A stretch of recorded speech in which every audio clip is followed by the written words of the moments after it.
खोपोली शहरातील अरिहंत टॉवरमध्ये सुरू असलेले रायगड विश्वजननी भारत अर्बन निधी लिमिटेडचे कार्यालय 8 एप्रिलपासून बंद असल्यामुळे मोठा आर्थिक घोटाळा झाल्याची भीती व्यक्त होत आहे.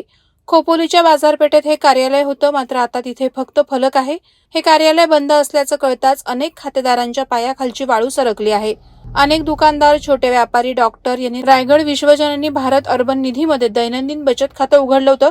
त्यासाठी त्यांचा एक एजंट रोज येऊन पैसे घेऊन जायचा. काही दिवसांपासून एजंट पैसे घ्यायला येत नसल्याने काही ग्राहक चौकशीसाठी कार्यालयात गेले, तेव्हा हे कार्यालय 8 एप्रिलपासून बंद असल्याचं कळलं.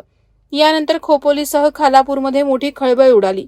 आपली फसवणूक झाल्याची जाणीव झालेल्या अनेक खातेदारांनी खोपोली पोलीस ठाण्याचे वरिष्ठ पोलीस निरीक्षक शीतल राऊत यांच्याकडे तक्रार अर्ज दिले आहेत. दरम्यान पैसे गोळा करणाऱ्या एजंटांचा देखील पगार या संस्थेमार्फत दिला गेला नसल्याची माहिती आता समोर आली आहे. एवढंच नाही तर रायगड विश्वजननी भारत अर्बन निधीचे अधिकारी मल्हारी सूर्यवंशी यांचा फोनवरून संपर्क होत नाही, अशी ही ग्राहकांची तक्रार आहे.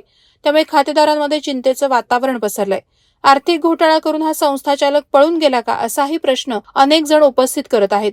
या संस्थेचा काही जण अर्बन बँक तर काही जण पतपेढी असा उल्लेख करत असले तरी या कार्यालयावरील फलकावर रायगड विश्वजननी भारत अर्बन निधी लिमिटेड असा उल्लेख आहे. त्याच्या खाली छोट्या अक्षरात रायगड विश्वजननी भारत अर्बन निधी बँक शाखा खोपोली असं नमूद केलंय. यातून ठळकपणे असे काहीही स्पष्ट होत नाही. यामुळे खातेदारांमध्ये संभ्रम वाढलाय. हा खोपोलीत मोठा आर्थिक घोटाळा असल्याचंही मत काही नागरिकांनी व्यक्त केलंय. मी डॉक्टर मनोज मिश्रा, इसामा फाटा इकडे 14-15 वर्षापासून आपला वैद्यकीय व्यवसाय करत आहे. इकडे माझा 3 बेडचा छोटासा द डे केअर सेंटर आहे. रायगड विश्वजननी भारतीय अर्बन बँक लिमिटेडचे संचालक व त्यांचे मॅनेजर सूर्यवंशी साहेब इकडे भेटीसाठी आलेले आणि भेटी करून आम्हाला सांगितलं की तुम्हाला लोन वगैरे भेटेल, भविष्यात डेली बचत आमच्याकडे चालू करा. मग त्यांचे मॅनेजर साहेब आले. त्यांच्या विनंतीला मान देऊन मी डेली बचत चालू केली आणि त्यांना सागर गुप्ते बनून ग्रस्त होते. ते डेली कलेक्शनला रोज यायचे आणि खोपोलीत बऱ्याचशा लोकांकडनं तरी डेली बचत चालू केली या विभागात.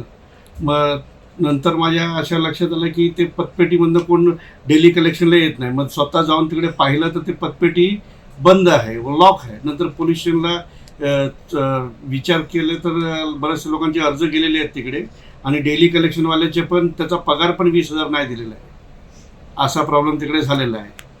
तर कृपया करून विनंती आहे की शासनाने याच्यात व्यवस्थित लक्ष द्यावं आणि गोरगरीब लोकांचे पैसे देण्याची कृपा करावी. वादळवारा लाईव्हसाठी अमोल कुमार जैन, अलिबाग. नवी मुंबई व रायगड जिल्ह्यातील ताज्या बातम्या आणि घडामोडींसाठी सबस्क्राईब करा वादळवारा लाईव्ह चॅनल आणि दाबा बेल आयकॉन.